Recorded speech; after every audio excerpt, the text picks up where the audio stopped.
এবার আওয়ামী লীগকে নিষিদ্ধের দাবিতে দল মত নির্বিশেষে সবাইকে রাস্তায় নামার আহ্বান জানিয়েছে হাসনাত আব্দুল্লাহ। বাদ জুমা রাজধানীর সার্ক ফোয়ারার সামনে সকল ফ্যাসিবাদ বিরোধী শক্তি ও ছাত্র জনতাকে জড়ো হওয়ার আহ্বান জানান তিনি। নিজের ভেরিফাইড ফেসবুক আইডি থেকে করা এক পোস্টে এই ঘোষণা দেন হাসনাত।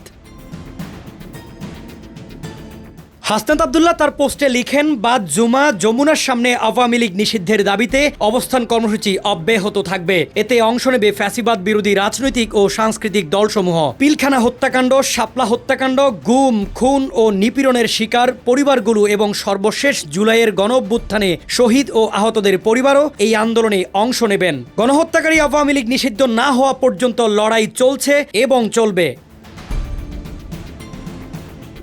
এদিকে 9 মে থেকে হোটেল ইন্টারকন্টিনেন্টালের সামনের রাস্তা বন্ধ করে দাবি আদায় না হওয়া পর্যন্ত আন্দোলন চালিয়ে যাওয়ার ঘোষণা দিয়েছে জাতীয় নাগরিক পার্টির নেতারা। আওয়ামী লীগ নিষিদ্ধের এই আন্দোলনে অগ্রণী ভূমিকা রাখছে দলটি। শুরুতে এনসিপির পক্ষ থেকে হাসনাত একা অংশগ্রহণ করলেও পরে একে একে দলটির শীর্ষ নেতারাও যোগ দেয়। আন্দোলনে অংশ নিয়েছে শিবির সহ অন্যান্য দলের নেতারাও।